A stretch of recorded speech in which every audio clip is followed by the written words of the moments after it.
నమస్తే. ఇన్నాళ్ళు నన్ను సపోర్ట్ చేస్తూ, ఎంకరేజ్ చేస్తూ మీ ప్రేమని నాకు అందిస్తున్న ప్రతి ఒక్కరికి కృతజ్ఞతలు.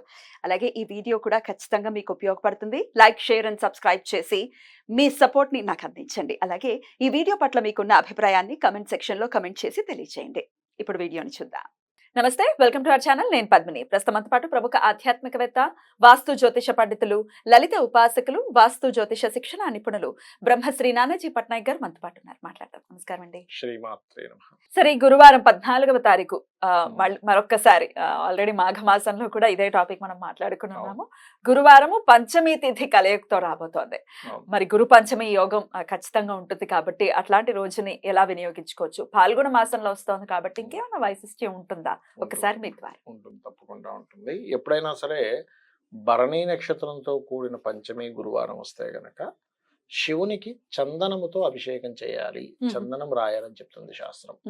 చందనం గనక శివునికి, శివలింగాన్ని గనక చేయగలిగితే, చందనం శివుడికి, అదేవిధంగా గురు సంబంధించినటువంటిది అంటే దత్తాత్రేయ ఆరాధన చేయగలిగితే, ఇప్పుడు ప్రస్తుతం కూడా గురుగ్రహము మనకి భరణి నక్షత్రంలో సంచరిస్తున్నాడు. అవును, గోచార రీత్యా అది కేవలం 12 సంవత్సరాలకు ఒకసారి వస్తుంది ఆ యోగం అనేటువంటిది, ప్రతిసారి రాదు అది. ఇలా వచ్చినప్పుడు ప్రత్యేకంగా మరలా మీకు పంచమి కలవాలి. అంటే పంచమి అది ఉండేటువంటి ఆ 13.20 degrees లో సంచరించేటప్పుడు ఒకరోజు పంచమి వస్తుంది. అయితే గురువారం రావడం చాలా రేర్ గా వస్తూ ఉంటుంది.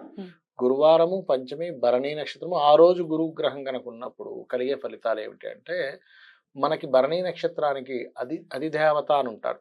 నక్షత్ర దేవత వేరు, అధిదేవత వేరు. నక్షత్ర దేవత అనేటువంటి శుక్రుడు, నక్షత్రాధిపతి ఎవరైతే ఉన్నారో. అధిదేవత కనుక తీసుకుంటే యముడు తీసుకుంటాం. ఇప్పుడు చూడండి, యమబాధలు అంటారు చూసారా? అంటే యమబాధలు అంటే మనకి వేటి వల్ల వస్తాయి?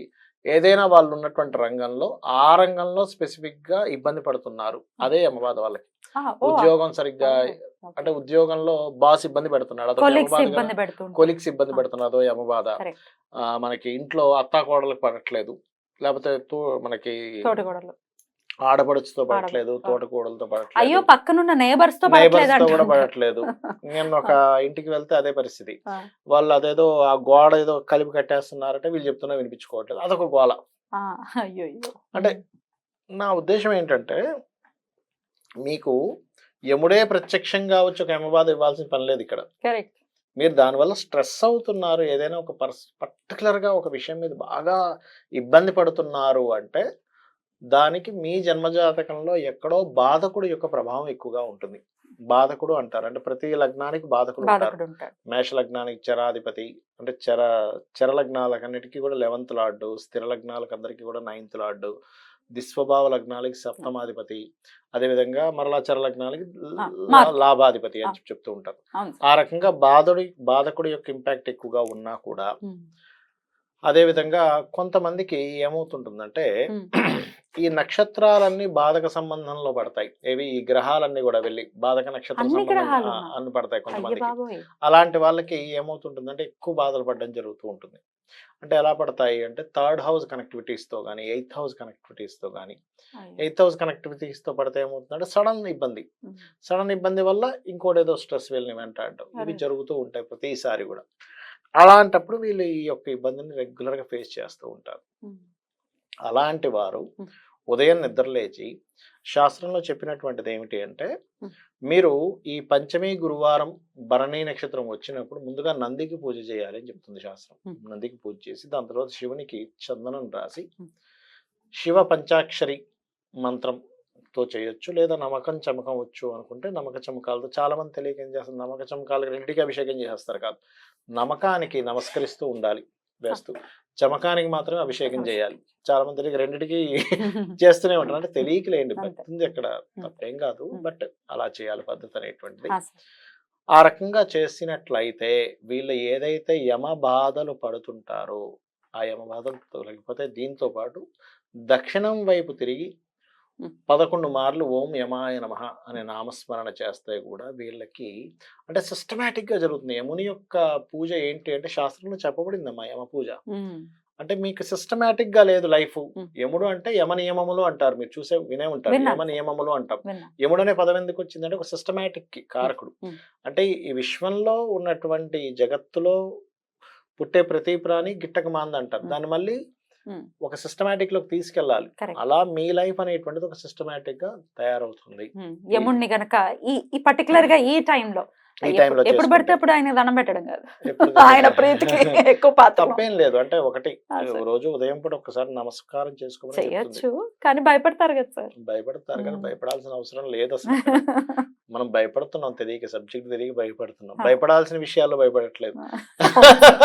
ఇప్పుడు ఇప్పుడు చూడండి ఎంత ఫర్టిలైజర్స్ వాడుతుంటారు చూసారా, అవును. అసలు అది భయపడాలి మనం. భయపడట్లేదు, శుభ్రంగా వాడేస్తున్నాం, దాన్ని తినేస్తున్నాం. ప్లాస్టిక్ వాడకూడదు, ప్లాస్టిక్ లో ఉన్నవే మనం తాగుతున్నాం నీళ్లు. కరెక్ట్. ఇవి నిజంగా భయపడట్లేదు. ఎవరైతే ఈ విశ్వాన్ని మొత్తం నియంత్రించడానికి భగవంతుడు ఒక యముడు అనేటువంటి ఒక క్యారెక్టర్ ని పెట్టాడు, పెట్టాడు, ఆయన దానికి భయపడుతున్నాం మనం. Right sir. అయితే గురువారం ప్రత్యేకించి 11 times యమాయ నమః అని చేయమంటున్నారు, దక్షిణం వైపు తిరిగి. దక్షిణం వైపు తిరిగి ఏ టైంలో చేయమంటారు సార్? పొద్దున్న మాక్సిమం ఇట్లాంటివన్నీ మధ్యాహ్నం పూట చేస్తారు, యమ మధ్యాహ్నం. సంబంధించినవి. దానివల్ల ఏమిటి కలుగుతుంది అంటే, ఒకటి పితృదేవతలకు శాంతి కలుగుతుందని చెప్తుంది శాస్త్రం. భరణీ నక్షత్రం రోజు స్వయంపాక దానం ఇస్తే కూడా మంచిదమ్మా. యాక్చువల్లీ అమావాస్యకి ఎలా అయితే ఇస్తారో ఇస్తే చాలా మంచిది. కొంతమంది ఏం చేస్తారంటే, భరణీ నక్షత్రం రోజు అగ్నిపురాణంలో చెప్పబడింది, యముడిని దక్షిణం వైపు చూస్తూ తిలలు కూడా వదులుతారు. యముడికి కూడా వదులుతారు. యముడికి అంటే యముడిని స్మరించుకుంటూ వదులుతారు, యముడికి వదలడం కాదు, యముడిని స్మరించుకుంటూ వదులుతారు. అలా కూడా చేస్తారు. Right sir. అలాగే మరి గురువారం అని అంటే డెఫినెట్ గా దత్తాత్రేయుడి ఆరాధన ఖచ్చితంగా, మీరు ఇందాక కూడా చెప్పి ఉన్నారు, దత్తాత్రేయుడి ఆరాధన చేసుకోవచ్చు. ఏం చేయమంటారు సార్? దత్త చరిత్ర పారాయణము.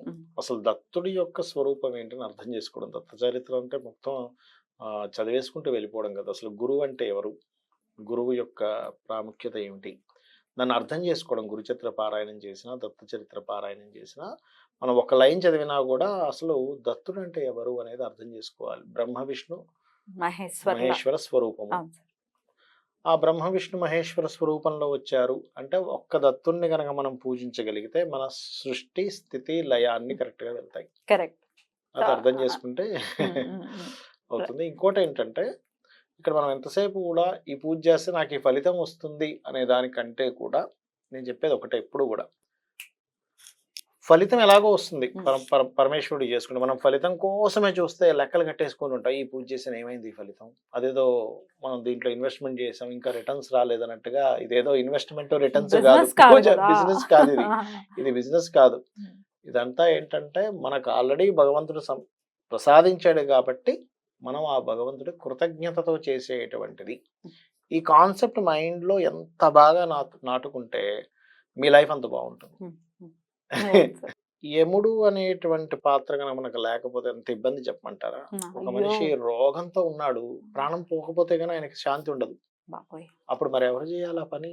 యముడే చేయాలి. యమకింకరుల్ని పంపించైనా చేయాలి. యమకింకరులనే పంపిస్తాడు, యముడు డైరెక్ట్ గా రాడు.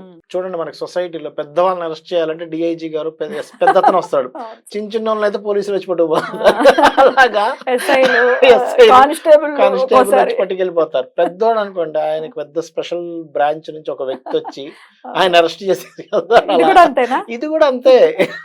మహాభక్తుడైతే ఆయన గౌరవంగా వస్తారు. ఇప్పుడు మార్కండేయుడి విషయంలో అదే జరుగుతుంది కదా. ఫస్ట్ యమకింకరులు వెళ్ళలేకపోతున్నాం, అమ్మో మేము అతని దగ్గర వెళ్ళలేమండి అంటారు. అలా ఏంటంటే చాలా గొప్ప విషయం. యమ దర్శనమే చాలా గొప్ప విషయంగా చెప్తుంటారు. అందరికీ యమ దర్శనం జరగదు, యమపురి అందరూ వెళ్ళలేరు, అంత ఈజీ కాదు. మనకి అగ్నిపురాణం చెప్తుంది, అంత ఈజీ అనుకుంటా యముడి దగ్గరికి వెళ్ళడం. యమ దర్శనం కూడా చాలా గొప్పది. సూర్యనారాయణ మూర్తి బిడ్డ ఉండేంటి మరి యమ దర్శనం అంటే మామూలు విషయం. Correct sir. ఆయన అనుగ్రహం ఖచ్చితంగా ఉండాలి. అపమృత్యు దోషాల నుంచి బయటపడాలంటే ఆయన అనుగ్రహం ఉండాలి ఖచ్చితంగా. రైట్ సార్, చాలా బ్యూటిఫుల్ గా ఎక్స్ప్లెయిన్ చేశారు sir. Thank you so very much. నమస్తే. శ్రీమాత్రే నమః.